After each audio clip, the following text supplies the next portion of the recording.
An East County nurse pleaded not guilty in court today in the death of an inmate at Las Colinas Detention Facility in 2019. Danalee Pascua has been charged with involuntary manslaughter. Prosecutors say she left an inmate having seizures on the floor of her cell for nearly an hour. News 8's Heather Hope has what's next in the case and what the nurse's attorney is saying.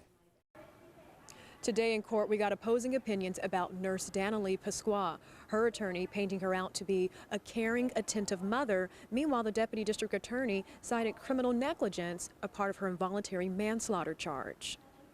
Enters a plea of not guilty, denies any and all allegations. Registered nurse Danalee Pascua answered to the charge of involuntary manslaughter before a judge inside an El Cajon courtroom. On November 11, 2019, 24-year-old Elisa Serna died while in custody at the Las Colinas Detention Facility. Serna's family's attorney, Jean Ialeggio, told News 8 on November 5th that 36-year-old Pascua failed to take Serna's vitals as she was having a seizure and left her on the ground of her cell for about an hour. The response of the nurse was to say, "Let's leave."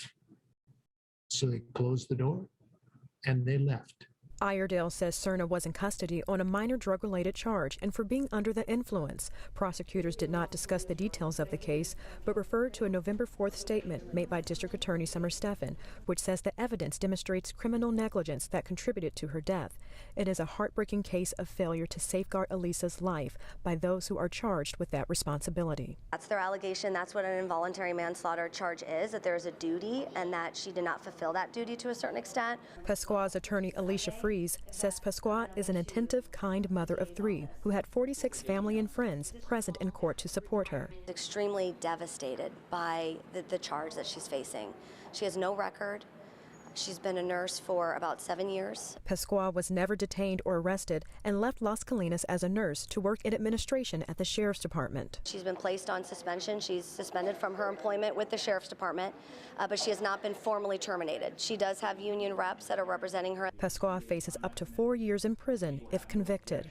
As a condition of the defendant's release, she cannot practice medicine, she cannot practice nursing on any patients during not only the pendency of this case, but as a condition of her release. Danalee Pascua is due back in court on February 17th.